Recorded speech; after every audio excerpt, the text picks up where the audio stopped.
while you bring that up, last week I found I used a translation that said that Mr. Four was hitting the baseballs that weighed as much as cannonballs, or no, as much as wrecking balls, and apparently the more accurate translation is a cannonball, not a wrecking ball. Then that's a substantial difference. It doesn't ultimately change our That's opinion. funny. I accidentally got Josh's link instead of yours. That was... Oh. Oh, damn. That was almost indirectly hilarious. And I overshadowed Orlando a little bit. Nah. Maybe you could have paid attention to the super chats a little bit better. My boy, we had a $200 super chat. By the way, thank you. Thank you so much. Mark was like, "Yo, you got a $200 super chat," and you were like, "Yeah." I couldn't. So I'll be honest with you. I am so sorry. What do we got next? I couldn't see it because I lost track. Bro, you didn't have to see it. Mark said it was $200. But I didn't see the name. Is that the highest super chat we've ever gotten? I think so. Nah. It was Okay, that's fine. Okay, so this is what happened. So this is what happened, everyone. I wasn't gonna make this a big deal or anything like that because it doesn't really matter. But to be honest with you, the fact that he didn't trip up on, I donated at work, okay, and I was just fumbling this real quick. I'm running between these different things that I'm running, and I didn't know I donated $200. That being said, though, after I sent it, I was like, you know what? Honestly, I have gotten dozens of hours of content at this point throughout these couple of weeks because I've been listening to the network every now and again for a long time, and there's like 4 or 5 people, so it's not actually that crazy of a donation when you think about like the sheer amount of entertainment I've gotten out of it. So whatever. But I did see that they gave me props in the chat, you know, the chat itself when I was watching the replay or whatever. But the fact that he was just like, oh yeah, $200 super chat. I was thinking like, yo, are they just rolling in these massive donations all the time? Because that's by far the biggest donation that I ever given to anyone for a super chat or anything like that. So I just thought it was funny. And I just wanted to clear that up because they started the next podcast giving me props, and I didn't want anyone to I didn't want this to become a thing where maybe people that are fans of them were only watching because they thought I was like the guy that gave them $200 or something like that. Like, yeah, it was I did, but it was an accident, you know. But it's fine. I don't want the money back or nothing. I'm not asking for it back. I would reject them, the offer of them giving it back to me or anything like that. But yeah, it wasn't like I was like, I need this channel. Yeah, that's your. I'm giving $200. That's your cock up, and you just have to deal with it. Right. But like I said, they're all cool people, whatever. Mm-hmm. But yeah, we just need to clear that up now, so that way people don't feel lied to. Shouts out to everybody. It's just, it was honest, little mishap. Right. And I know everyone may be wondering what the hell this is on the page, but we will get to that after a brief interlude because it's somehow in these last few weeks become tradition, I guess, because it just keeps happening. Massive music drop. New music drop. Eminem dropped Houdini. I gotta say, shit was fire. He still got it. It was nice to see the old nostalgic throwback style. It was funny to see the video. The video was fucking amazing. It was a nice nostalgia trip. It had some great bars. It had some great play on how he broke up the syllable. It's just technically good, and it's just an amazing little song. And then the video just chef's kiss on top of it. Right. You got a lot of different, in jokes and everything, and self-references that come up. And here was my deep dive question. Now there was a little moment. I should have went back and watched Without Me. He may have done it in there too, but I feel this is more of a product of making fun of it. The whole video idea, for anyone who hasn't seen, is basically Eminem from now is going back to Rap Boy to fight 2002 Eminem coming through a portal to the future. Correct. And basically about to get him canceled. It's like kind of a joke on him fighting himself getting canceled. And it's funny. The last album he's releasing. But I was wondering if there's a moment that's real tongue in cheek. He goes out of his way to do it, and I'm wondering if he chose Rat Boy because it's a superhero and that's a Disney-esque thing now, and they're known for trying to be more PC in general, because he does the pose, the one that everyone makes fun of from Marvel movies, where you get down and you land on the hand and you look up, and he goes out of his way to do it because he has no reason to do it, because he does like a whole tuck and roll, and then he gets down and does it, and then looks up at his other self right before he force pulls the microphone over to himself. So I was wondering, is that a genius commentary about Disney and superheroes and that versus the old way of doing things? Because if it is, it is meant to be that type of deep satire from that movement. It's genius. If not, it's a happy little accident that's just hilarious as fuck. Well, he might have done it intentionally, but I can't call it genius because Deadpool did that joke like 10 years ago. Oh yeah, Deadpool definitely did the joke, and the question is, pretty sure, is he paralleling it in this video in order to bring back to that satire of this modern him who was trying to police his old self, and then eventually he just kind of gives the fuck up and lets the two become one, and just starts cooking motherfuckers again. Yeah, that's my opinion. I think so, because, I mean, come on, like I said, he does parodies of everything. Like, the video for Without Me, parody things at the time, and then you got all his other little parodies in between that, you know what I mean? And they all kind of do the same thing, where he makes fun of what the current, zeitgeist is at the time. Like, that's the running joke. Like, every time these, like, back and forth ones come up like this, he does the same parody style. And so this just felt like him combining all of the previous ones together as kind of like, like you said, just kind of like a send-off to that type of style. Because, I mean, like I said, in the previous mention, his 12th album is titled Death of Slim Shady. So now here's the other. This is a more nuanced take. I brought that one up because no one's brought that point up, but this one's a more rare but nuanced take. Do you feel like some other critiques that this is Eminem trying as hard as he can to get himself canceled for one last go out, like trying to force a retirement rather than just do a retirement? No, I don't think it's funny. I think he acknowledges how absurd it really is, the path that he's taken. He already been like half canceled before by his fans when he did that whole Trump line. For a while there, he dropped like half his fan base off, then he apologized. So he doesn't want to be canceled. Mm-hmm, mm-hmm. People got mad, which that was the first time they got mad at him. So, I mean, I'm not really going to trip on that's what I'm saying. If he's apologizing, then like he doesn't want to get canceled. Mm-hmm. Maybe he want to get canceled for a different reason. Maybe he's changed or whatever. But also, I just wanted to say there was an opportunity for here where he could have introduced M from Rap God because he stepped through the portal. I remember that line, Yeah. Mm-hmm. He could have done a crossover, the M-verse. Yeah. Well, I mean, to be fair, this is the beginning of an album, so we don't know where he can go. Yeah, maybe Rap God M will appear as the. For all we know, he goes through every version of Slim Shady he's ever done, and fucking I can see it. Does a fusion dance. It's like the multiverse of madness of M. Yeah, the House of M. Because it's not like he retired. Because he only met 2002 earliest Slim Shady. It's not like he's met any of the other unretired Slim Shadys yet. Oh, no, exactly. Because I mean, think about Berserk age, fucking Slim Shady. Berserk Slim Shady. Like I said, Slim Shady. There's so many variants of him along with the Screw My Mom, Killer Slim Shady. I don't think he's gonna want to go and resurrect that persona of him, though.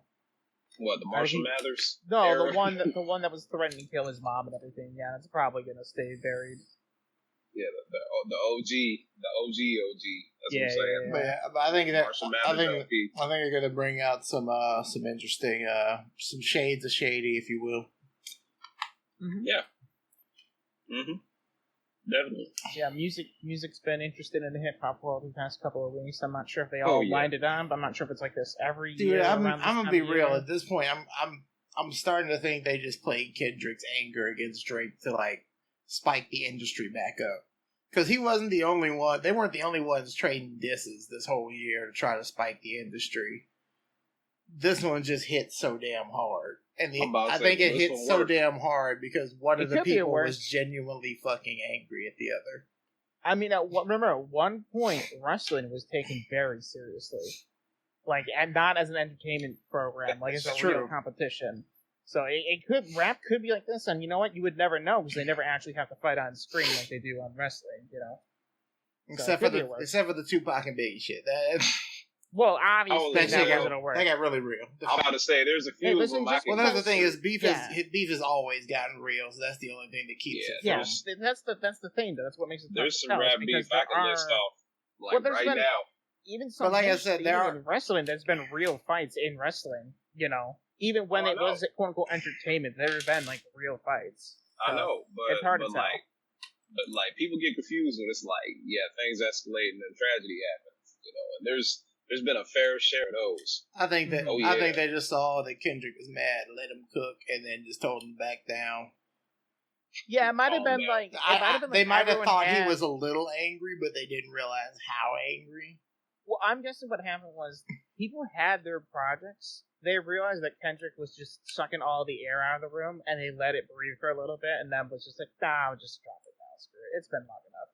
So maybe we'll start to get more and more projects now that people realize the drama is starting to die down a little bit, you know? Well, that seems to be where we're at. It seems like we're getting art coming out in the aftermath of the drama, which makes me... I don't know, like I said, it feels like a ploy that went too far. I don't know. Maybe. It's a personal opinion, though. Feel like, things just kind of... It might have started out because even though the rap game is the game, it is still a business. And at the end of the day... Oh, yeah. The bottom line is... Money talks. Yeah. Oh, yeah, money talk. Yeah. I mean, anyway. But at the same time, it did get hectic. This ain't the first time in the last few years. This is not the craziest year. Okay, maybe if y'all are new to maybe y'all are young, you might think that you may not remember Eminem doing Toy Soldier to call. You might not have been alive. Let's be real. You might not have been alive. You may not. They might not. Tupac is literally history to you. Yeah. Like you probably view, there might be somebody that view Tupac as like Abe Lincoln, like it's like the old past for the old heads to talk about. Yeah. Yeah. And then if you go back like the original being like NWA versus Ice Cube, then you really that might as well then be you really lose to them. Oh hell yeah! That might as well be classical music to them. Like, we ain't gonna mention Bone Thugs and 3-6 Mafia. Yep. Oh yeah. We are now. Another one. Yeah. I mean, there's a crazy. We go through a few of them. What was it? 50 and Ja Rule. Who's the one? 50 and Ja Rule. Yep. Mm-hmm. I mean, there's some that people just never come back from, just career-wise. Well, I mean, for a variety of reasons. And, I mean, not up to and including the obvious. For example, worst case scenario, for example, would be King Kong versus Reese. You see how that worked out. So it can get crazier than this. It can get so much worse. Let's hope it stays about the music. Lyrics. Well, stay on paper. Yeah. We really hope it stay on paper. That's real. And if Drake's ever done any of the shit he's been accused of that should be illegal, I hope he's arrested. If he's an innocent man, I hope his name gets cleared. I pursue the truth. I pursue truth and justice, and I hope this doesn't become a bath that is the color of my favorite fruit. Alright? Yeah, I mean, yeah. Ain't no need to spill crimson over this wild stuff, man. Nah, man. But anyway, on the fun note, this has been sitting in the bag long enough. People have probably read these questions like 5 times already, hopefully more. Yeah, they're wondering when we're going to get to it. So, Dave, why don't you lead in, and then we'll just play off of it. We're going to take you guys on a little journey. Right, so as you could probably figure out from the topic of the stream title here, the breakdown of the book. So, last week we made a video, and obviously some people were kind of salty about me putting people where they were, yada yada. That doesn't matter, okay? I want you to come into this, and obviously part of the reason is why I made it, because I was frustrated that people were misunderstanding the story. Not that they were disagreeing with my power skill. I don't care about that at all. Okay?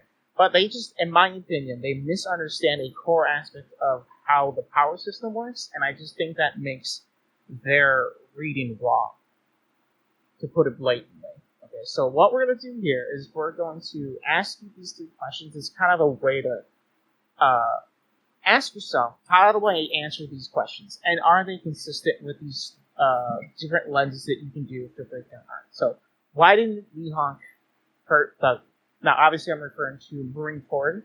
Okay, when he cut Buggy into a million ribbons, did he cut Buggy into a million ribbons? Did Buggy future sight and we're not told that, and he dodged them? Or was it the fact that Oda had not codified the Haki system yet in his mind? Obviously, there was instances of future sight and conquest before them, but there's no concept of there's no continuity between them. There hasn't been. There's no solid rule. Yeah, right. There are things that you can pick out that Oda built on that now fits in the category, but it wasn't codified into. Yeah, like for instance, like the admirals at Marine for blocking the stuff and shit like that. You can assume that's projection of armament Haki. So when you see Mihawk failing to cut Buggy, do you take that into account? Do you say, well, he would have cut Buggy, but Oda hadn't codified the system? How did the Sea King fight Shanks' arm off? Do you say, well, this is just a plot hole?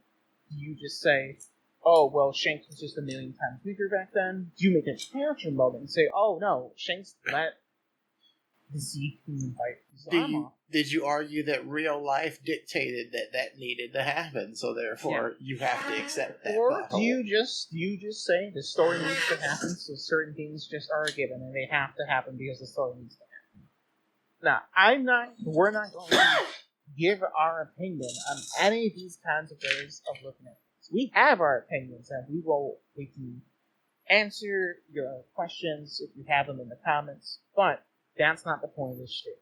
Okay. And then the last one. Why did Ace not show Haki? Now this gets closer to what this is about, okay? Do you say Ace just didn't have Haki? Somehow he's on the White Blue ship, and a man who's known for Haki. Right.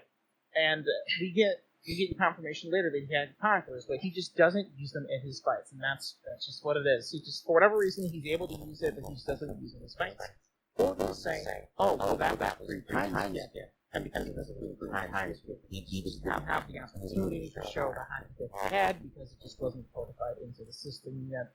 And just for the record, we're just going to be considering the most of the anime, but we made sure that when it differentiates from the manga, we have that one time it differentiates. We did do a little research to make sure that there isn't any blatant differences for this we're going to be showing you later, but just know that we are primary anime watchers. We did our due diligence, but obviously we're not going to reread all of One Piece in order to make sure that we're not losing the small details. That being said, what we'll be showing you later on are going to be major character decisions, arcs, things of that nature, as well as some of the nitty-gritty. So those are the things I want you to, in your mind, how do you argue that?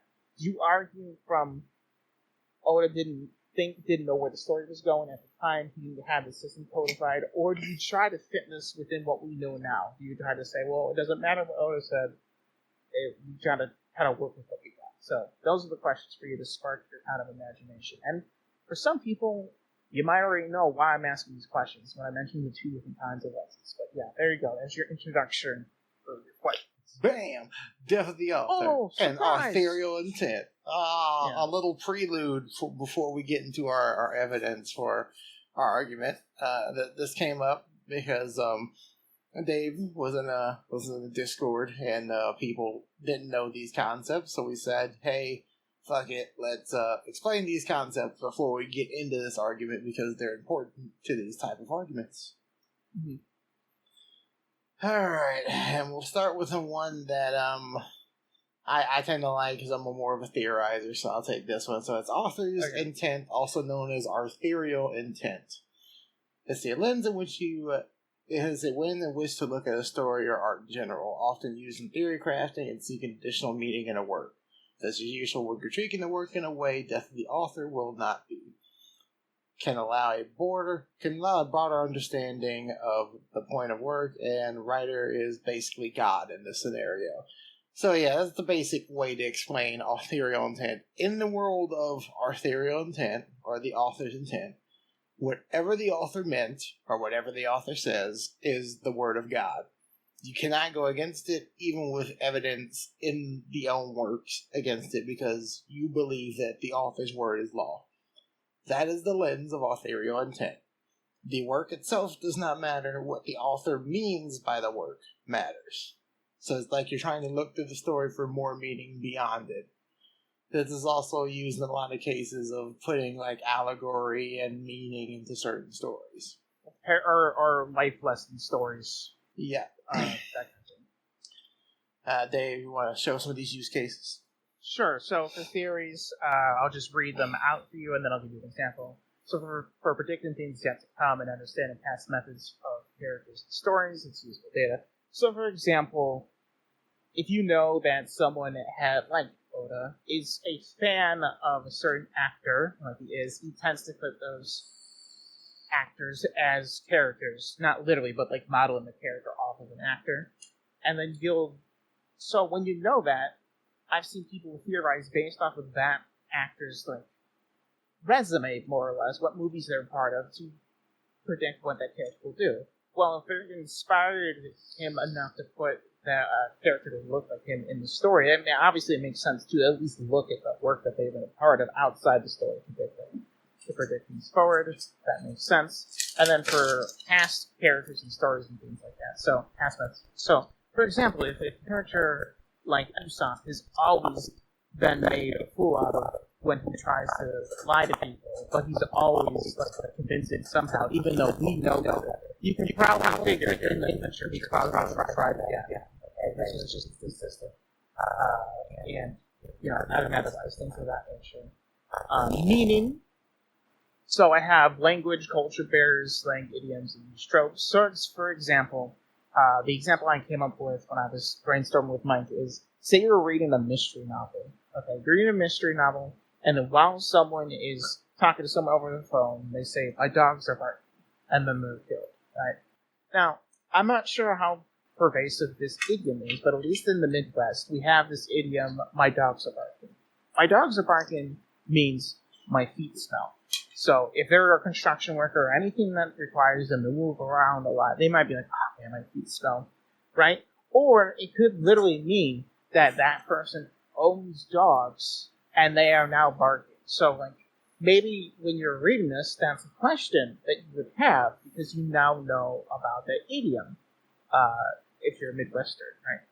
Because maybe that gives you an idea for when they were killed because the dogs were barking. The last time that anyone heard them barking, I heard them barking at 10 o'clock. I looked at the clock, whatever, right? But if you don't know about that language barrier, or you know the author doesn't know about that, about that idiom. If you know the author doesn't know about that idiom, you can just remove that interpretation entirely from your viewing experience. The same thing works for like niche tropes. The example we used when we were brainstorming this is, hey, we're all anime fans here.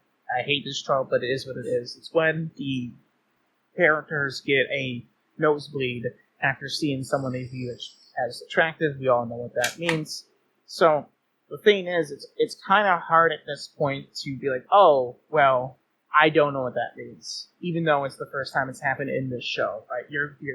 You're aware that the people that are working on this have absorbed other like shortcuts and like visual language to let you know of things like on the download, things of that nature. Slang, that goes without saying. If you don't know slang, you're not going to be picking up on their meaning. A lot like idioms.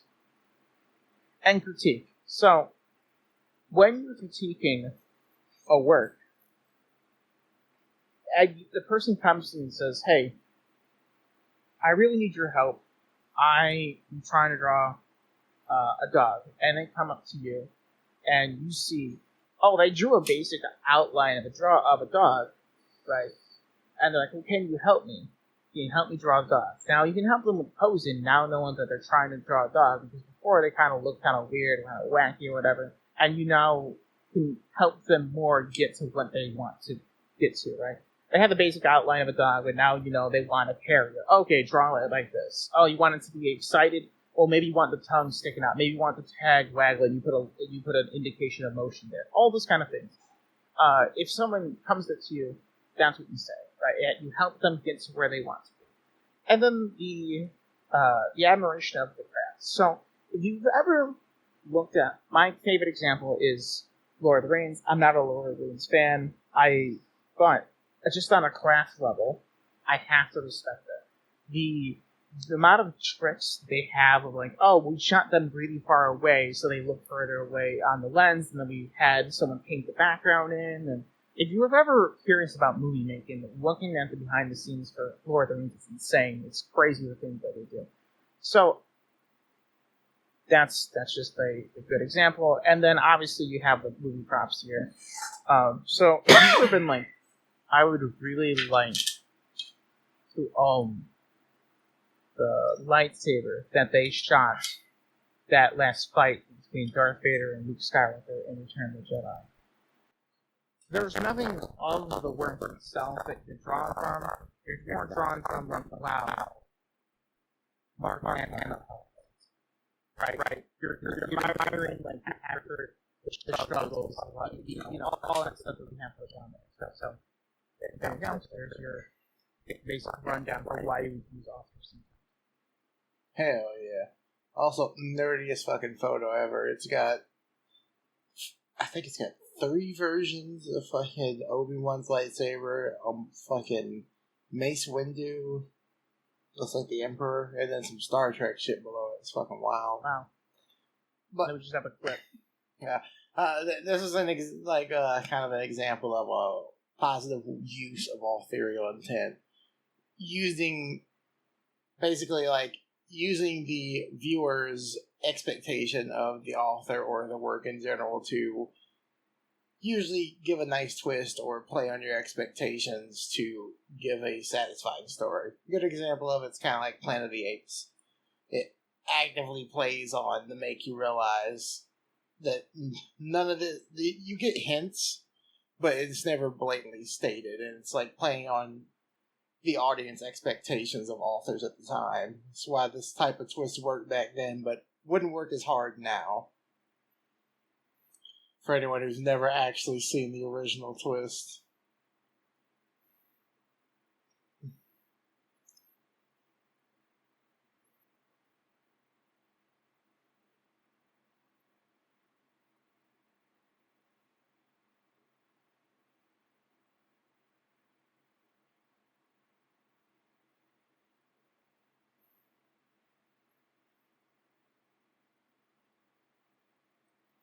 Anyway, great scene using a method of authorial intent in order to play off of the audience expectations to get a decent twist.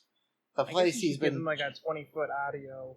That's what I'm saying. You should probably give them like a 100-foot overview of what's happening on the scene. Yeah, okay. For the overview, for anyone who's never seen Planet of the Apes, I know it's possible. So they might have seen the remakes and have.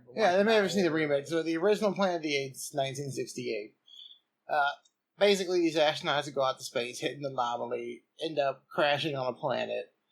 When they crash on this planet, they figure out it's a planet that's completely inhabited by like apes. Humans basically are the animals now. Apes are the prime predators. They have their own language and everything. And he's unique because he's the only one left alive who can, like, speak because he came from somewhere else. So he's trying to... The entire movie is trying to beat this new society that treats him like an animal and basically trying to escape so he can get back home.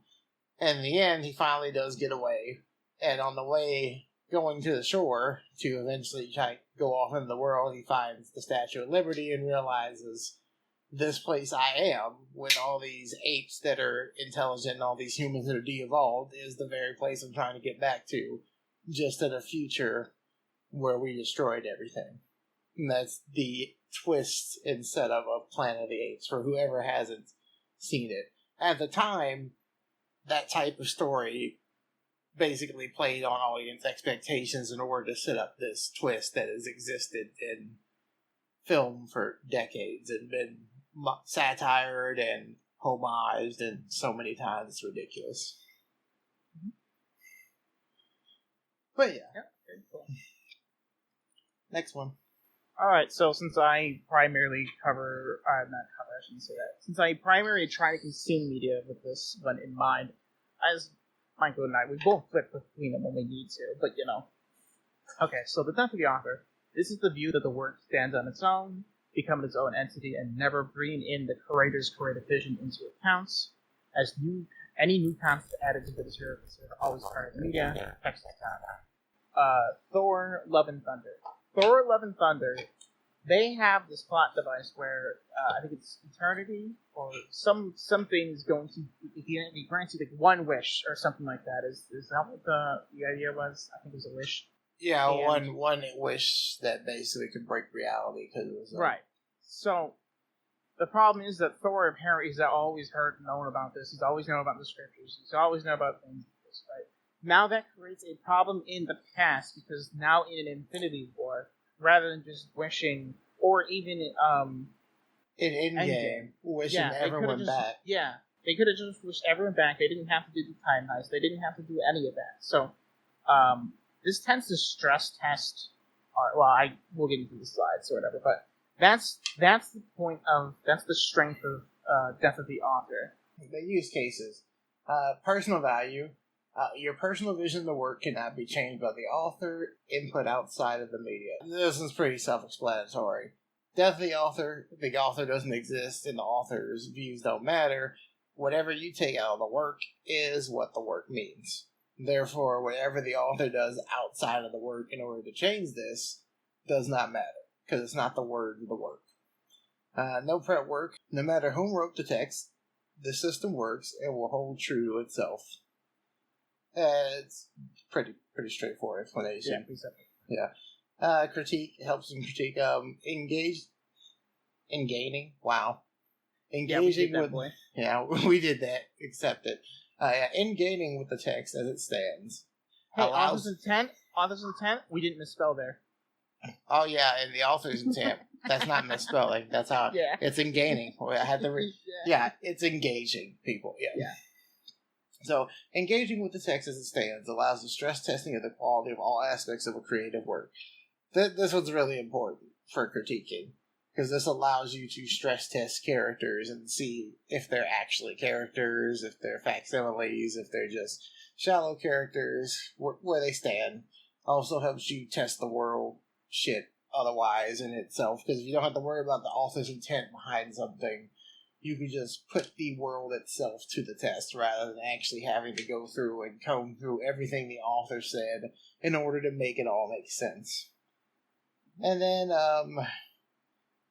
it looks so wrong. Immersion. I'm pretty sure it's not wrong. Okay. Immersion. Okay. So it allows you to fully connect with the text. If there's an author in the way, it kind of does ruin immersion. Because that means out there, no matter what you imagine, what you thought of is always can be incorrect at any moment in time. For instance, if you read Harry Potter and you thought of Dumbledore a specific way and I thought of him another way, but then the writer comes in and says, no, they look like this all along. Suddenly what we means nothing. And it kind of ruins the immersion of the work if it doesn't stand on its own, you know? Another example of that is, like, if you know that the author, George R. R. Martin, right? I know that George R. R. Martin is a super left-wing person, but if I practice that the author to the best of my capability, even, we can just be like, oh, well, that is just what happens, because that's what happens. That's, like, the logical possibility. If you're gauged with an author's intent, you always have to second guess,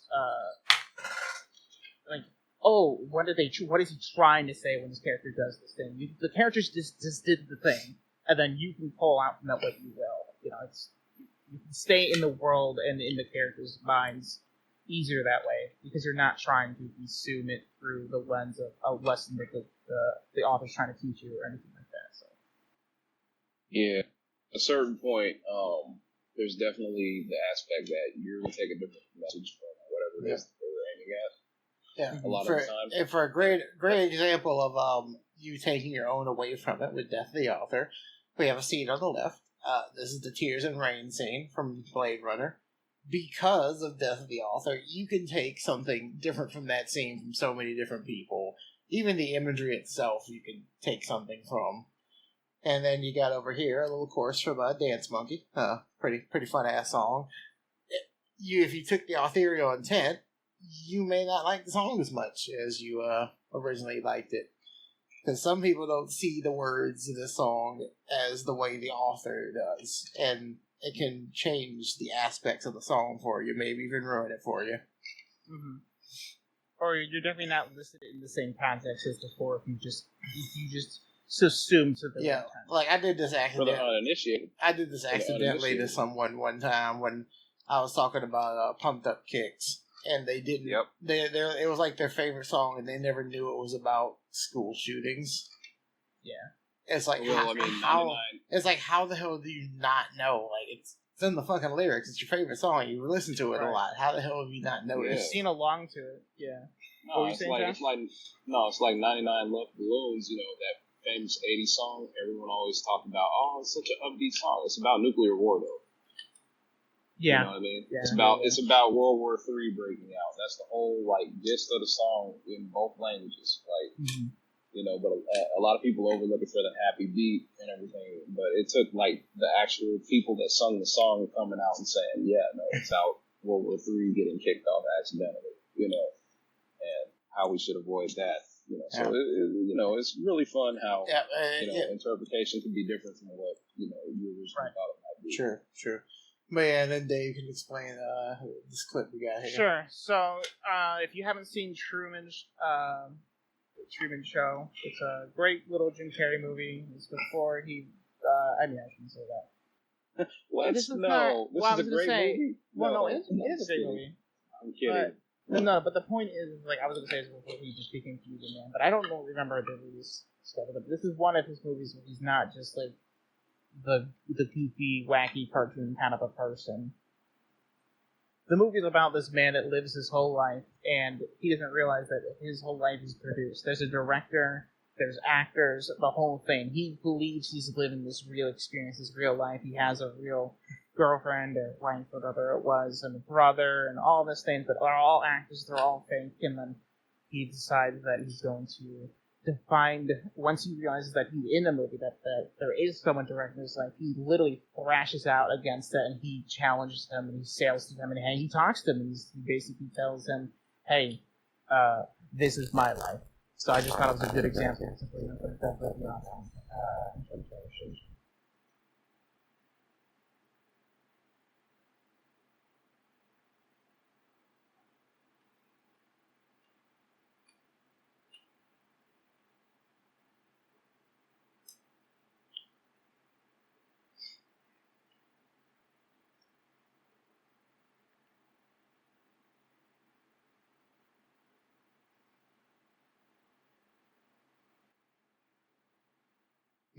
Okay, so there you go. Classic. So yeah. Oh, so boy, now it's time all that prep work to cook. Yeah. So now, as a reminder for why we did this all to begin with, we did all this to begin with because we want to let you know that the most concise way to view the Logia's ability is a toggle. They decide to turn it on, decide to turn it off. And what I mean by that is their intangibility. Okay? So, we did all this to say, go ahead and pick either lens or both, but keep it consistent. So when you say something that happened in episode 48, keep that consistent with your interpretation for episode 482. Yeah, don't Death of the Author on episode 192 while you're over here working on author's intent solely on the old episodes because of future knowledge and right. Yeah. So what's great about this interpretation that we're presenting is that it works with both. That's why we think it's a very strong interpretation of the power. And we'll both try to take a side and explain the side and why it doesn't work both ways. Okay, so you want me to always be down to the author and why you'll always be author's intent just because. Yeah, and then we'll do the opposed argument for defending against the other one. So sure. Yeah. So, in the world of Logias, our first proof to kind of prove to you that Logias work on a toggle. It's just so weird. So yeah, little girl runs up, catches Smoker by surprise, hits his leg.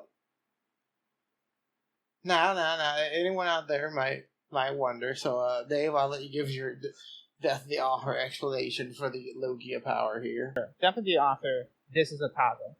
So, as we can see here, he's unaware of the girl that's coming up to him. He's in civilian mode. He's just kind of surveying around the area. Are we really going to sit here and pretend that this little girl has embedded her ice cream with hockey? Then we just say, yeah, I accept this. This is just how it has to work. Okay, then why isn't Smoker commenting on the fact that she just used hockey on him? This is very strange. The one so young didn't just use armored hockey, apparently. She embedded it into ice cream. Casually while running and talking to her dad. This little girl may be the greatest hockey user we've ever seen. This is true. And if we're using the Death of the Authors, Smoker should always know that hockey exists. He's friends with the Admirals, we find that later. And he's going to learn hockey himself. He should, if anyone's knowledgeable enough about hockey in the free time skip, Smoker should be the one that knows about it. And yet he doesn't comment on it at all. So it's just simpler to say it's a toggle, and this is just something that happens. People bump into him in the street routinely. People spill things on him occasionally, and it's just easier to accept that with the Death of the Author approach in the scene. The other angle is it's not a toggle. You're just always just intangible. So I am going to have to say that the reason this is happening is because Smoker is just that damn good. That's what I'm going to have to expect here. Because if he's always intangible, he just can't be surprised. Somehow he's just always aware of everything. So in order to keep that little girl from just going through him, he let her hit him and ruined her ice cream. I'm gonna have to go with that. I had to say that. Rather than stepping out of the way. And in that, I have to assume that Smoker is a very bad guy, even though he pays for a new ice cream. Because he went out of his way to killing the character's moment in order to maintain this power system as well. Exactly. See, because now I know that Smoker's a bad guy, because he chose to let the ice cream get hurt, instead of just choosing to let the girl go all the way through him and be unfazed. Or just moving out of the way. Exactly. If he saw her coming along, regardless, if he's always intangible, that means he has to be activating his intangibility. That he's toggling it the other way. That this is how you would have to defend it, and it's like you have to accept the fact Smoker's a dick. No, there's one more defense for Death of the Author. You can say that hold things is the opposite of smoke for this, so that when it doesn't work for him to be seeing him in punk pageant. But for this scene right here, standing alone with nothing in the future yet. It could just be cold congeals smoke. It solidifies it, so the coldness of the ice cream is allowing it to hit Smoker. But just keep that in your mind that it's only going to work for this scene right now. Otherwise, that's all Death of the Author shit. Now, if we're doing an ethereal intent for this scene, I'll argue our toggle for ethereal intent. Now, I know that Oda is a damn good fantasy writer. Like he's writing this world, right? He's got all these ideas out. He's clearly got an end point in mind. So he's got to have some basic concepts. I clearly seen that he was smart enough to write in foreshadowing of Conqueror's hockey all the way back with the Sea King, because he scared it off. Sure. So I have to assume that Oda, even though he hasn't fully developed it yet, he understands the concept of hockey. So he's telling us right here, with his knowledge, that Smoker is toggling the ability. And it has to be this, because first of all, we know he's not telling us the little girl has hockey, because that would just be insane. Oda wouldn't do something that crazy. That's just stupid. Why would this little girl be a hockey master? So clearly, that means that Smoker is just always tangible. You can touch him, and he can just toggle on his ability. This is Oda's way of showing us how Logias work without telling us how Logias work. He's doing show not tell here, which is a very, very smart way of foreshadowing abilities to come. So as we can come back in retrospect and look at the scene after we know what Smoker can do and be like, oh, Logias don't always activate. He's solid until he chooses not to be. If he's always off until he decides to turn on, he's turned on until the hit Earth, like over though. Like the same thing I said before, it matters here too. Yeah. So now I have to try to present the author's intent for always active now. Yeah, okay, he's always intangible, and then he can just turn on being solid. So now you have to make that ethereal intent argument. Okay, so now we have to assume that he doesn't have the scene has to make sense without hockey. So for the scene to make sense without hockey, he's always intangible. I'm gonna have to go back to the ice cream thing. I'm gonna have to say that cold is the opposite of smoke, or maybe possibly even milk. Or milk, sure. Or maybe Oda's being weird. It's exactly ice cream, and that's why it's spilled on top of him. And I guess what I'll say is that he's always intangible, and just that he didn't actually hit him. You see these pants. He's only intangible with his legs right now, and he just allows his pants to. No, that's definitely the author. I can't even make that argument. He would not be thinking. Yeah, I can't.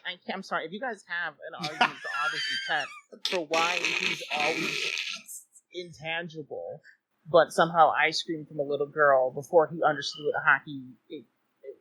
And we're taking that into account that hockey doesn't really exist yet. Or at least hockey doesn't exist yet in his mind as a codified concept. I can't defend this. I'm sorry. I usually have some way to explain things, even if I don't believe it. I just can't come up with an explanation. I'm sorry. I quit. I can't. It's just it would destroy his character. This has to play out the way it is, where we're supposed to like Smoker. That's definitely the author's intent. We can play with it a little bit with depth of the author and just say Smoker's a dick, but we're supposed to like Smoker as a barbarian. We're supposed to see him as different. We're supposed to see him as someone that has morals that just happens to be on the other side of the line right now. That's the whole point of his character. And he's going to be rebelling against the Marines slowly throughout the series. We're basically going to see Garp's transformation happen in our generation, more or less. That's definitely what Oda's going for. So I just can't. We have to like him here. We have to assume Oda wants us to like Smoke. Anyway, we're gonna that's first bow out. We won't have points, but it's gonna keep happening. I have sound effects in it. I'm getting hoed in these streets. That's the first it's one. It's gonna keep happening. It's gonna keep happening, guys. Yeah, I'm sorry. We got hoed. We'll try. All right, we'll show the manga. You got it pulled up. Yeah. Well, we already got this here, so where are we going to start this from? Okay, so this is one of those where you're going to have to take our word for it for some of this, because some of these are sound effects, and we're not going to be playing this on mute because we don't want to get copyright strike. And plus, it's not strictly necessary anyway. We're showing you the episode number, and we're showing you where everyone. If you don't believe us, go ahead and check. But this is, do you want to introduce this, or do you want me to? You can introduce this one since I did. So basically, this is the first proper fight between Smoker and Luffy here, and basically, what's going to happen is Smoker's going to speak with Luffy to a certain degree, slam him to the ground, and they're going to have a little bit of a scuffle. And then when the Gatling gun goes down, sound effects are played of him hitting Smoker. And then the shot of Smoker being pushed back. So we'll let that play out. And then while that happens, when Smoker finally decides to go intangible, Luffy actually commented and said it felt weird. So he met all those punches, none of those felt weird, he pushed him back. And then one goes through. That's gross. Okay. And then, so he commented that that's gross. Yep, so all that, and we'll keep that because we're going to have to go a little bit further through the dragon moment anyway. But you got to go ahead in the manga now. Yeah. Or do you want to break that scene down first? Like we were doing before. Okay, so we'll just break this down because I don't think I put that manga bit in here. No, the fight doesn't happen. Yeah. There is no Gatling gun in the manga. All right, It's just the smoke slams him into the ground. So, all right. Let's cook. Let's cook. Give me your Death of the Author toggle. Okay, so Death of the Author toggle. Obviously, I mean, it's blatant. We hear the sounds. Okay. There's no mention of hockey being used. Smoker doesn't say anything about hockey. Luffy doesn't learn hockey until post-time skip as far as Armin is concerned. And yet sound effects are being played. He's visually being pushed back. And Luffy even comments himself about how it feels gross when he goes through Smoker with his hand. Mm-hmm. So obviously there was contact being made all those times before that smoke happened. So I'm not sure using Death of the Author how we can ever say that there's hockey being used here. And therefore you can interact with Logia users when that toggle exists. Yeah, unfortunately now for the opposite end I'm gonna already have to admit for Death of the Author side I can kind of bullshit it, but that's gonna be let's bullshit. hear it. Alright. So the only reason I can even come close to explaining this is Smoker was trying to flex on Luffy. What happened was Smoker he clearly saw all those punches coming, so he could have just stayed intangible, right? But he turned tangible, and the reason he did this is because he wanted to show Luffy that Luffy wasn't shit. He was basically going to pull a Scarface. Mike, you just admitted it's a toggle. Well, no. I don't think there's a toggle. Well, no, that's what we've been doing. We've been doing the opposed toggle. The always intangible toggle was solid, because that's what I did last time. Oh, see, people don't even think there's a toggle at all. Yeah, I know. We'll let them try to argue that. Okay, go ahead. Because otherwise, there's literally no way to bullshit. Well, that's why I quit last time. Yeah, that's why I was like, I've been doing the opposite toggle, though, because there are some people who believe that they're always intangible and they just choose to be solid. Honestly, I still couldn't defend that last scene anyway. They just ridiculous the fact that. Yeah, exactly. Regardless, that's why I said we're going to have to do the opposing toggle sides and then let the audience try to figure out always intangible. Like, how the fuck do you even work that? Like, that doesn't even make logical sense. Even the first two scenes are showing, unless you're trying to make it, like, rewrite it where it's reactive, which we didn't. That would be a whole other problem, because then we have to ask, does the power have sentience? No. So, yeah, for that scene with the Gatling, he's just flexing on Luffy. Simple as that.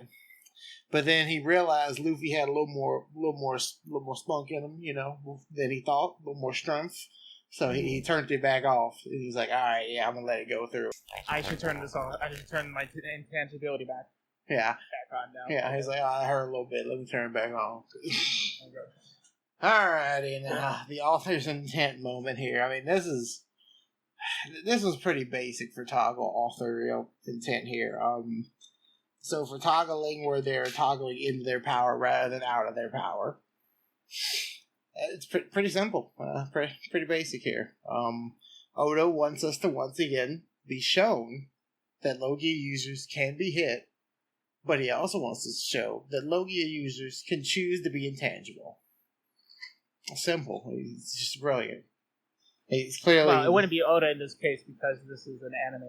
That's true, but I could be an asshole. I could be the director of anime, whoever it was that was making this scene. Yeah, it could be an editor, or producer. I don't give a shit. The writer in this scene clearly wanted you to see this. Matter of fact, since Oda himself didn't do it, it kind of makes me want to feel that yes, they even did this to show that even more to make it more obvious, if anything. Sure. Like, we didn't have enough of these scenes in the manga. Let's shove one in here, just so we can get this brand new type of fruit user established, so you understand the clear scale of his powers. Like anime do. But yeah, pretty straightforward. So how can you argue the toggling on your tangibility? Or the completely tangible? Do you have an argument for either? But yeah, just on truth, I guess I'd go ahead and just try to do the authorial intent argument. How do I even... Keep pushing. I mean, it would be. It might just basically be the same shit.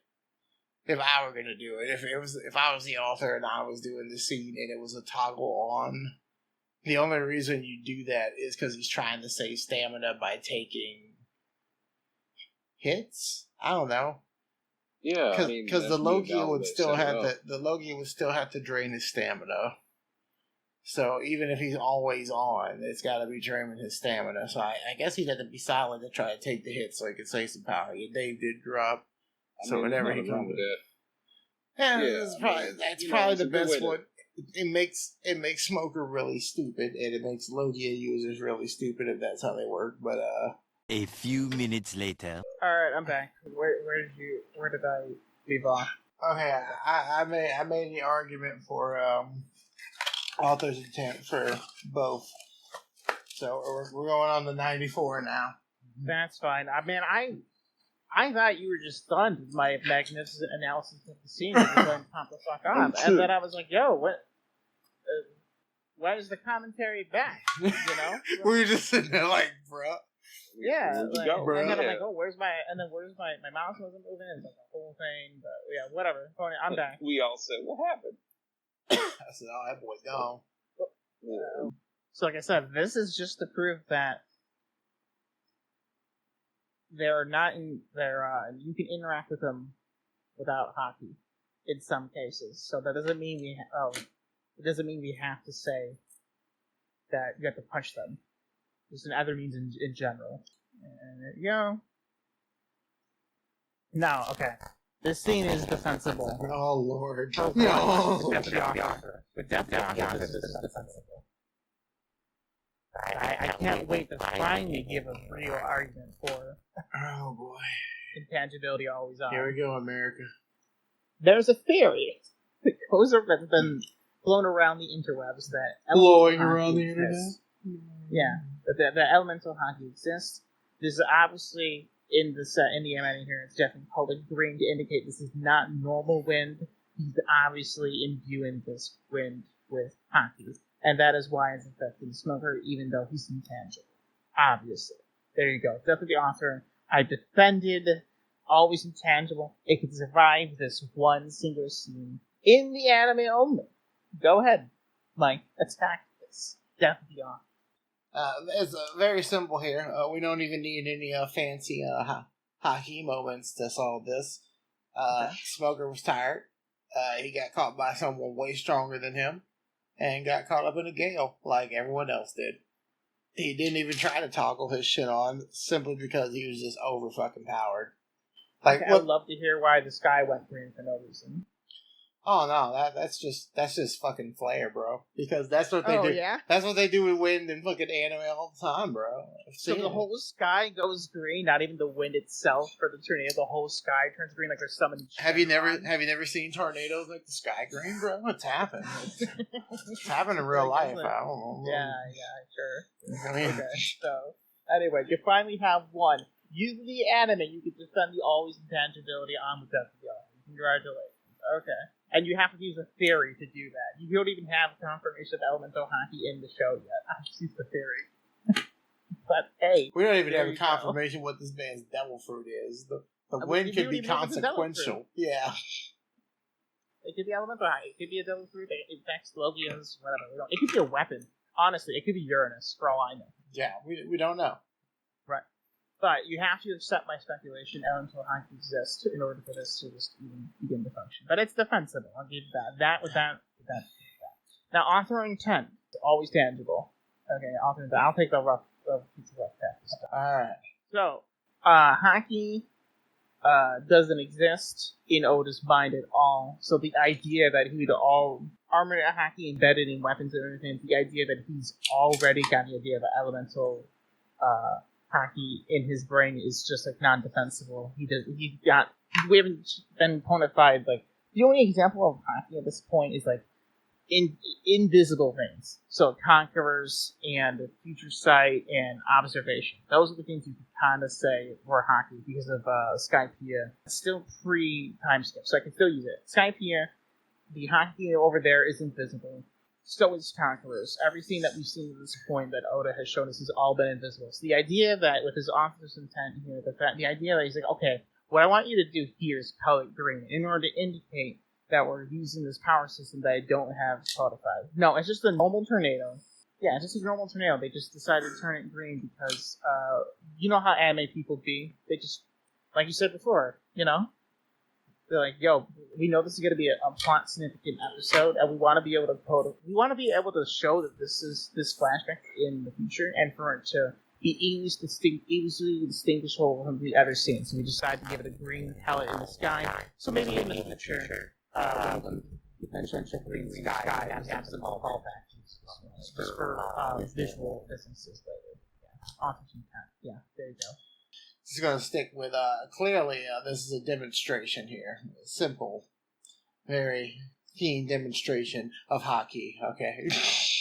Mm-hmm. Clearly, Oda didn't quite understand how he wanted hockey to be yet, or what he really wanted Dragon's power to be yet, so he did something nebulous enough that would affect Smoker and his always intangibility. So later on down the line, when he defines it more, we could be like, oh, yo, bro, that was hockey, dog. It's clearly, this is what happened. He's always intangible, this is just hockey win. That's even why Luffy's more effective, bro. It's hockey win. Not because he has this T-stone prison on his chest or nothing. Exactly. It's the hockey. Yep, Okay. full hockey Anyway, win. so now we can go ahead and just use this manga pad we have on screen. This is the way that happens in the manga. So here's the problem: without the coloring of the anime, you cannot say this is hockey in any way, shape, or form, unless you just want to speculate based off nothing. At least at the end, you have the coloring, but I mean, this just looks like a normal storm to me, like a normal wind attack. So we don't have to break it down again. It's the same scene. It's just in this, you don't have in the manga, you don't have the extra ammo that the coloring is different. So just wanted to mention that. Now we're on 94. Well, there's another two examples. Mm-hmm. Example one, it's pretty straightforward. Mm-hmm. All right, and LaBouffe, he gets it. We get a 2 for just in this first stop. Another LaBouffe, and then they have physical tangibility to go against walls. Alrighty. Might as well start. I'll defend all this intent. I'll defend all this intent for once. Okay, just for fun. Alright, just for fun. This is when you can actually have like a stupid. You could actually have a take. Okay. So the thing is this is just a gag. Okay. He thought it'd be funny for Luffy to hit Smoker, and then for Smoker to hit his long-lost brother into a rock. Okay. This is like when Nami punches Luffy. This is like when Chopper hides behind a door the wrong way. We're not supposed to take this seriously. This whole interaction is just a comedic way for Goofy. For Luffy This will be a first, yeah. everyone. Hold on, I gotta get something that sums up how I feel. I don't fuck with no lettuce. I'll call an objection right the fuck now, because Oda already said himself that he doesn't want to be taken too seriously. So even joking scenes in Oda's authorial intent have to be considered in scaling to some effect. Well, okay, listen, okay, that's a fair argument. I'm gonna ignore it. So, no, but for real, so like usually the way I look at gags in general is that if you could choose this to no, I can't. Sorry, that would take down my argument here. I'm trying to. Okay, sorry. This is the first objection. Okay, so the gag here is the now you might say the gag in here is how Luffy's acting. You could say the gag is the wall being blown up and they're going to become no. The thing is the gag here is the fact that Luffy has off-guarded Smoker, and that's what's funny. Okay, that's what's really funny. The Smoker's reaction to it, the whole thing. You couldn't replace this with anything else. It had to be Smoker, and he had to hit Smoker into Ace. Yeah, so this is just supposed to be taken as a one-off kind of thing that we'll never see again, for reals. Yep. Yeah, okay. Until the Kaido fight when the whole form's based around silly shit like this. Whole form. Don't worry.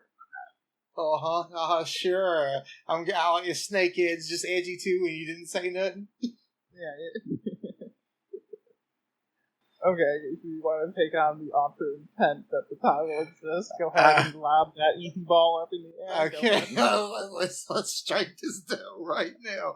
Clearly, Oda needed you to understand that Logias are solid until they choose not to be. He got caught off guard. He's showing us he can get caught off guard. He's showing us that Ace can get caught off guard.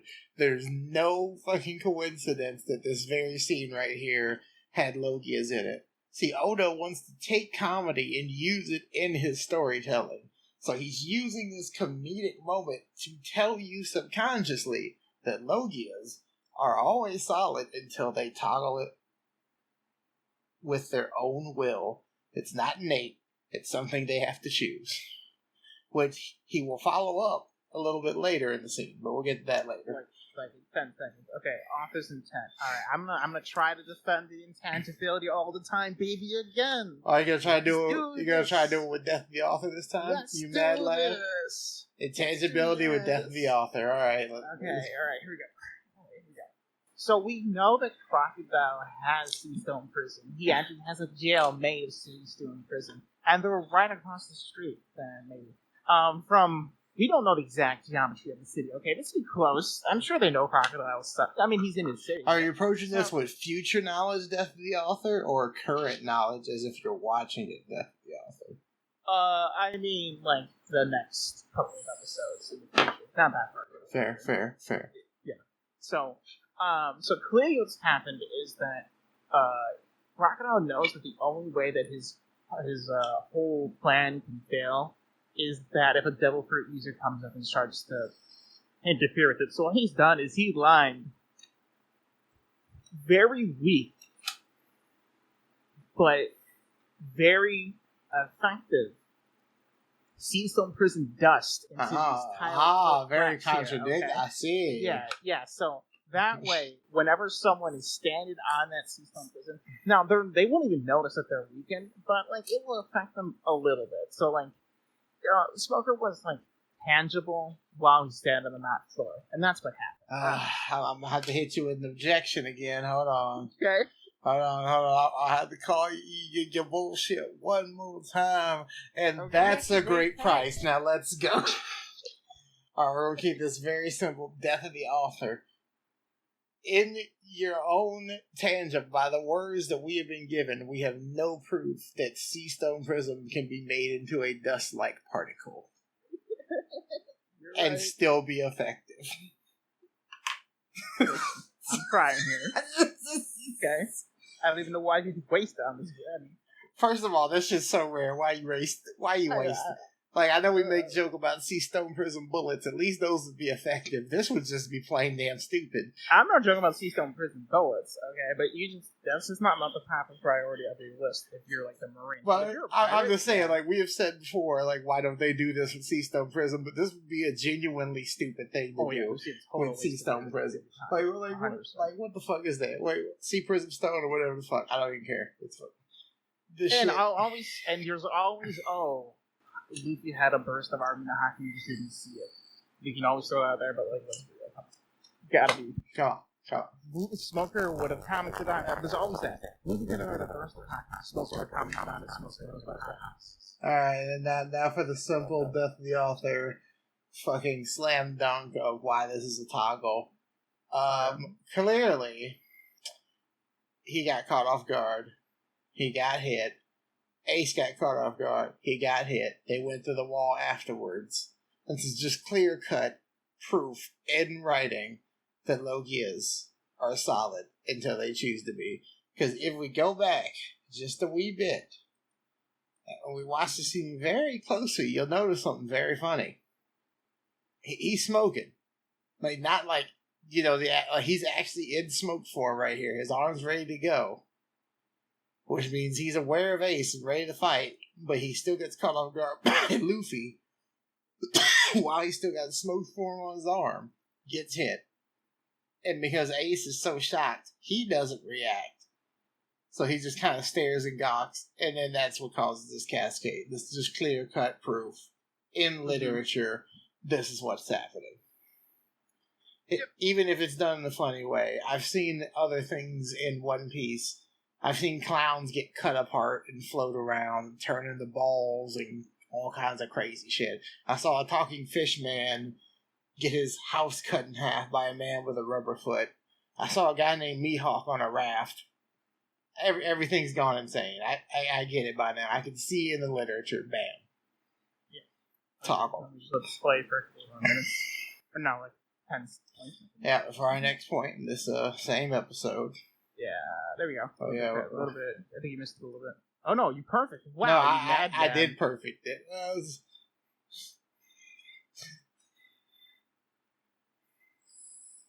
Okay, like, listen. Alright. There's... Everything we just said before, all the same arguments apply. Yeah. Except I can't use the sea stone dust argument anymore because it's literally in the ground. And they went through multiple buildings.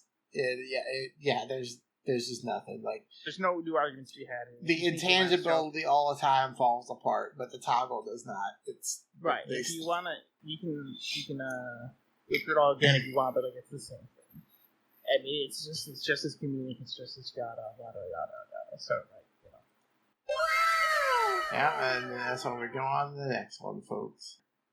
There it is. Look, at this point, you've heard our argumentation. You get it. We're just going to show you examples from this far forward, right? Like, you get it.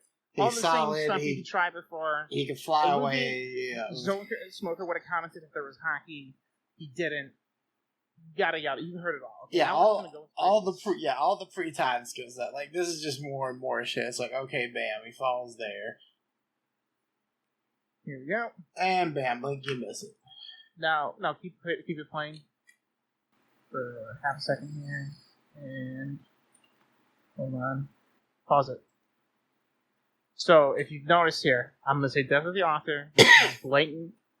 Smoker still had his legs in the water a little bit. He was able to drag him out of the shore a little bit in between those cuts, which means he was unconscious. He was not able to turn on his intangibility, so he's just dragged closer out of the shore.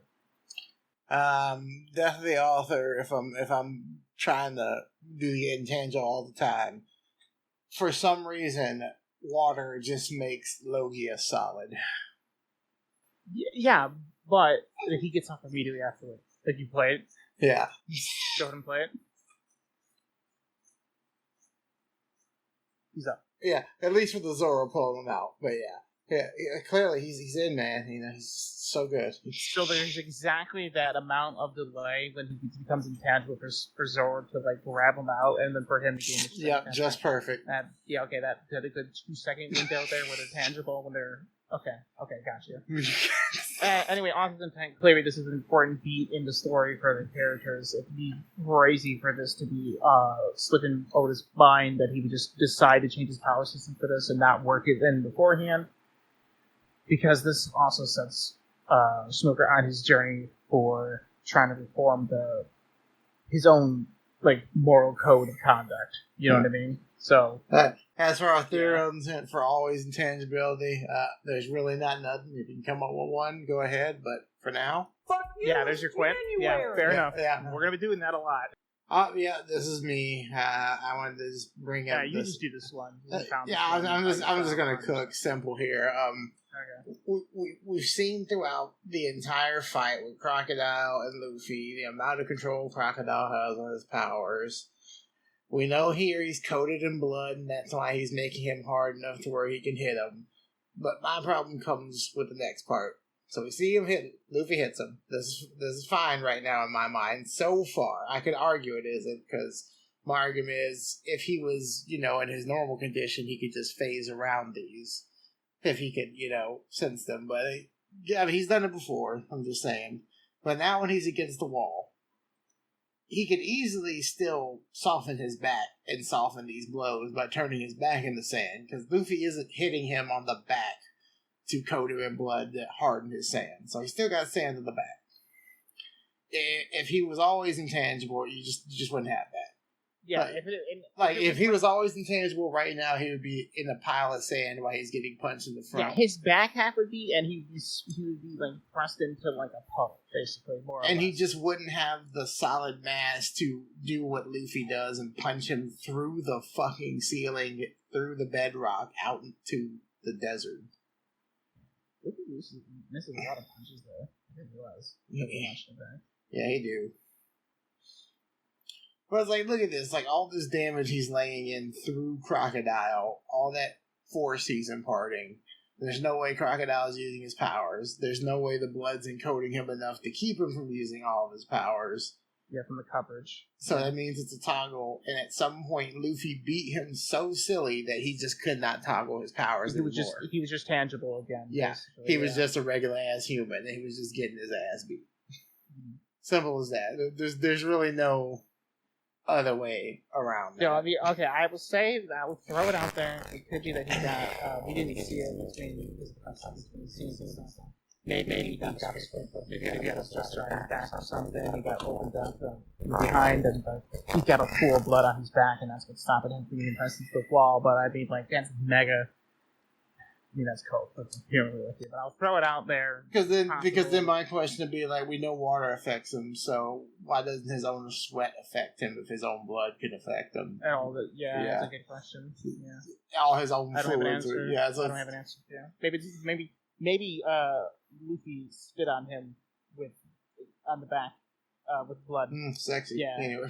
Yeah, I don't know. Alright, this one's another one of the same principle, just a little bit different. Everyone remembers this damn scene. It's pretty up there in the fan base. I'm not a Skypiea fan, so forgive me if I don't really care. But first of all, even if you give like all of these different things, like all these rubber, all the gold conducts, that's why he can hit Enel through all this shit. My problem is after the hit. Right, so all this is fine. We're not going to contest you here. If you think they're always intangible, that's fine. Yeah. The problem comes with the same problem with Crocodile, the imparting of energy onto another object. And you can argue, he's hitting it with the ball, but he hits it with a nail first. If a nail was intangible, he'd just fade through the ball and the fucking gold. Because he's electricity. Yeah, for a second there I thought he was hitting to another bell. And just let the plot resolve. And NL hits. It breaks the ball. Which means, so he had to shatter the ball in something, probably in Nell's face. You could argue it's the bell. I would argue why isn't the bell just as damaged? And then you see here, no. He's touching a Nell's touching the bell. He's not fading through. He's bleeding. Run out of bell. Matter of fact, if he was phasing right now, this would be coming out of him.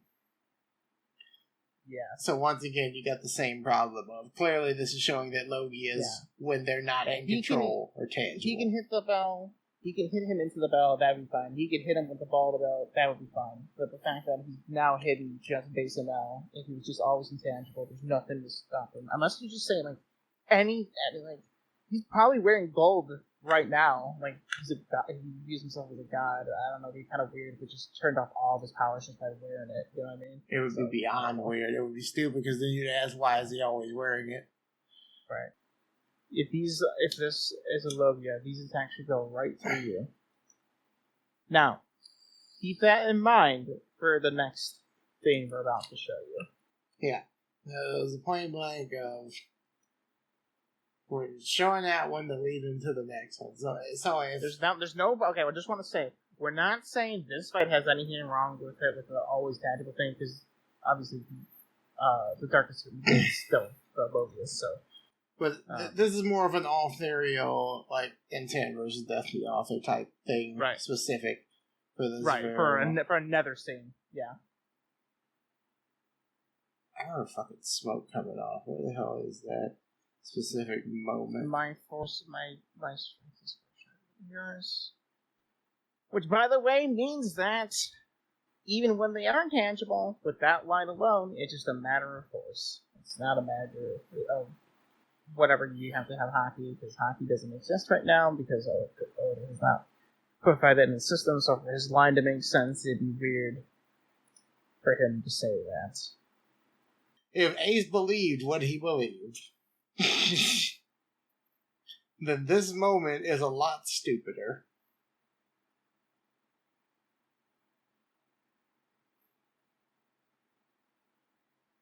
And this is also kind of like the ultimate like nail in the head for just our theory that they're toggles in general. Mm-hmm. Come on, it has that. Oh, damn it. It's gonna. I hate you for that One Piece. You always do that shit. Mm-hmm. For anyone. The only defense you have for this is that Ace had a run-in earlier with him where he got attacked. But the thing is that scene already proves that they're tangible because he got burned. So, like... Yeah. You could debunk this, but the scene before established that it's just a matter of power level in order to affect someone. My power is much more powerful than yours. So go ahead. But regardless, this scene is kind of just the ultimate nail in the coffin for just toggle. Because if it wasn't a toggle, if they were always intangible, this scene would not make any sense. Ace would never do this because there'd be no point. He wouldn't be able to stop the fist. It would just go through him. Right. If he has a toggle where he would provide no resistance. He would provide no resistance to stop it. Yeah. Compared to if it's a toggle, he knows he just has to stand in front of it and just take it. Right. So, that will be our last 3 time skip thing to show you. Yeah, we only got 2 ones from the post time skip. They're pretty straightforward. It gets more confusing going forward because after this, Oda has... Yeah, okay, yeah. This one just started off. Bam. Alrighty, if Smoker's always intangible, why would he ever need a gas mask? And if he's always tangible, and he's wearing a gas mask, that means that when he's intangible, stuff that would normally poison people would affect him. So, like I said, the original point of this is you could still affect Logia users sometimes. So you don't need hockey in order to affect them. So with this scene, if you're saying they're always intangible, and Smokey decides to wear a gas mask, that means that gas attacks, even when he's intangible, if you believe they're always intangible, would work on him. So even in that whole they're always intangible tank, gas attacks, breathing in attacks, there's not like an in-mechanical way for them to interact with Logias. It's true. The same way that physical force would be. And then, if it's our way where it's just a toggle where they turn it on, they're just tangible, so it makes sense why he's using the gas mask. Yeah. If it's the other way around, that's kind of stupid, because it means he always has to stay tangible to wear the gas mask, and even if he is intangible, it still affects him. Yeah. Right. Basic, straightforward. And this last one is just kind of the final nail in the coffin of you can touch Logia users even when they're using their powers. Because this scene is noted for what is said after the fact. Now I'll mention people's headcanon after this to try to defend this, but like I believe that they're right. So.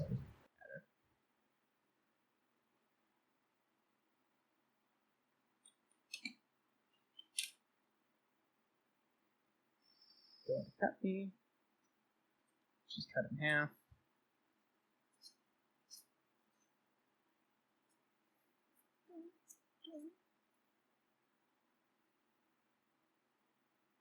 God, I really drag this out, huh? Yeah, they do. And then you have to skip a bit before you can see her trying to. Now, yeah, this is the point here. Now, in our theory, we actually had to defend our theory a little bit here, but not really. Mm-hmm. We should have explained it a little bit. Yeah, the toggle, everyone was like, well, if it's a toggle, and she was so fearful right there, why did she, still not die when he cut her in half? It's simple, because I don't think she actually was scared to the point where she couldn't toggle her Logia, but she couldn't control it, as you see how she's fearful now and she can't even pull herself back together. So she was somewhere in between the states. Enough to where it wouldn't kill her, but she isn't in enough of control to pull herself together. Yeah, basically because of the mental... It's like a dial. Obviously they need to control it to a certain degree because then they wouldn't... Smoker wouldn't be able to punch people at all. So they have to control their intangibility to some degree, or he wouldn't be able to, like, carry people or anything like that. And you see him do that. We see him punch people. We see him, all that kind of stuff. So he's just lost for control. So, and the fact he died. Wait, you got to rewind that. I missed it. Huh? A little bit. The line that she says we're looking for. That actually could have died if he had used hockey. So I want to make this very clear. There are some people that think that he used hockey. He didn't say if he used armament. He said if he had used hockey. So, and if you want to say that he used Conquerors, he's definitely not using Conqueror's coding. Can we agree with that, at the very least? No, there's no way he's using the Conqueror's coding. He's just using the Indomitable Will, if anything. Right. Which would explain why her Logia is fucking up, if anything. So even if you want to say that, it's like literally you're just saying what we're saying, which is he's affecting her ability to control her ability. If there's a mental state there has to be like a dial that they're controlling to control their intangibility. It just has to be. Okay? And you're gonna say something like, well, I don't know what they say back to that, honestly. But I will say this too. The idea of being Conqueror's hockey is it's not crazy. But I don't think it is. And if it is, are you going to say it's like the anime Shanks Conqueror, like, Wi-Fi thing, where it, like, forced her back into a humanish state? Is that what you're going to say? I hope you're not going that far with this Conqueror's interpretation. So, I'll say this. I don't think it was Conquerors. I think she was just intimidated, and you maybe think that's silly, but we've seen several fights with Usopp, which is basically the same thing. He just scares people into submission. Yep. So it's not unprecedented, and Zoro's a scary guy. So there you go. I don't know. And on that note, we will bring our little slideshow to an end.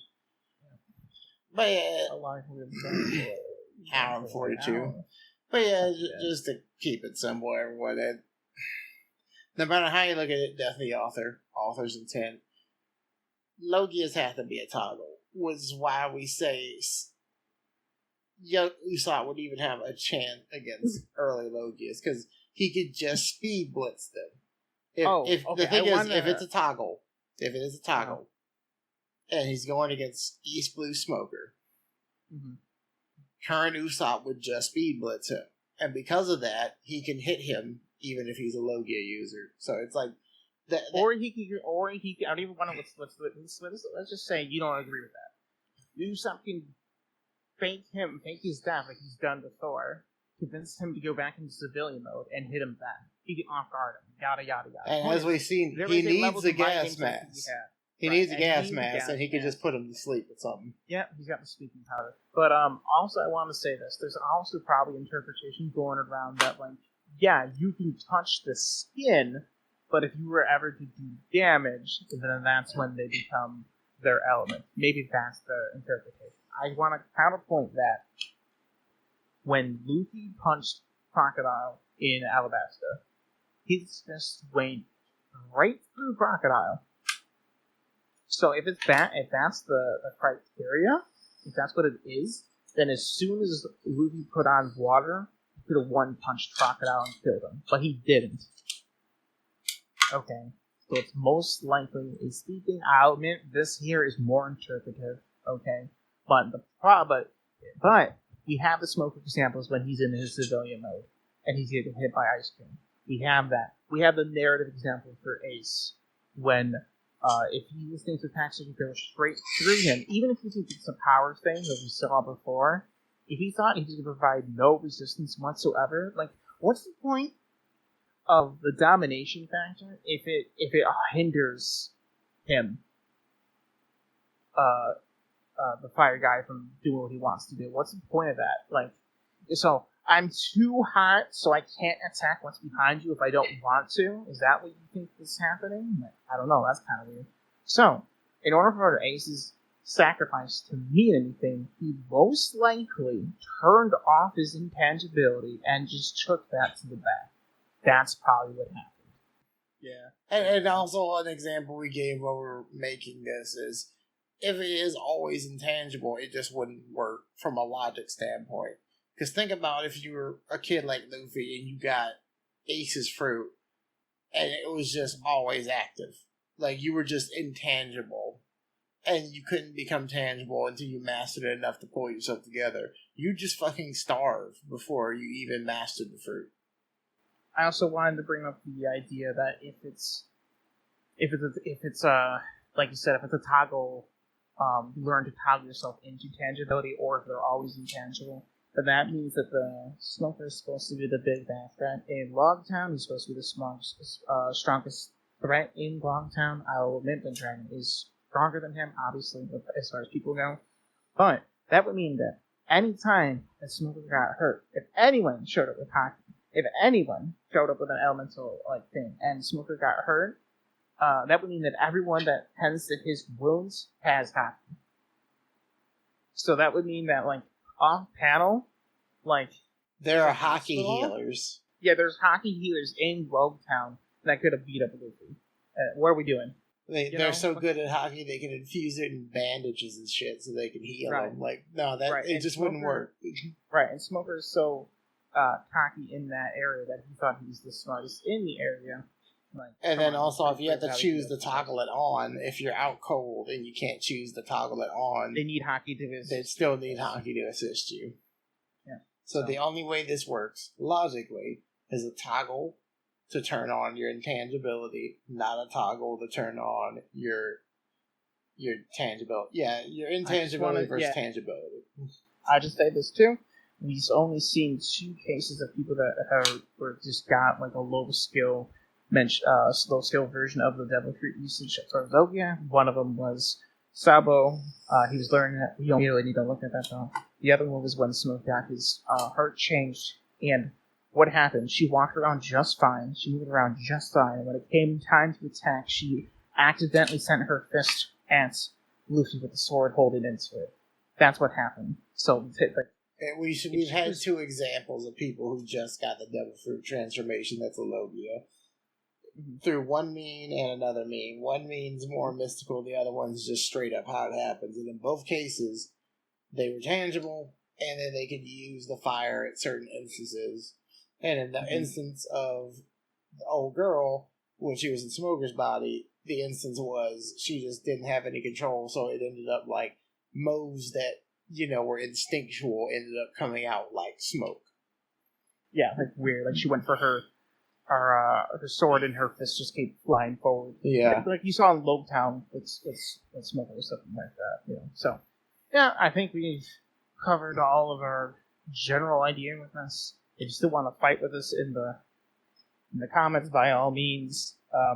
I just, to be honest with you, unless you hand wave a ton of scenes with either interpretation, I don't know how you do it. To be honest with you, I'll be impressed if you can come up with me and just say, "Hey, you missed this scene, you missed that scene, you missed this interpretation. You forgot this was in this context." Obviously, there's a lot of One Piece to watch. We didn't watch all of the each arc. We just watched the segments with the Logia members in there, so probably missed something. But there's not a lot of context in a girl with ice cream hitting you in the back and spilling ice cream on it. There's not a context there to miss. So maybe there is. Maybe in Egghead we find out that girl is like the child of Vegapunk and she's like an experiment or something. Oh no, man, we make it all the way to fucking Elbath and she's there and she was a secret giant all along. She's a member of Sword.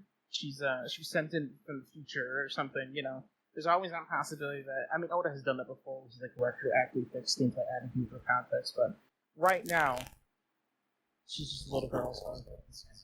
A little girl wears ice cream. That she's laying with ice cream on in the back of the most of the splits. And on that note,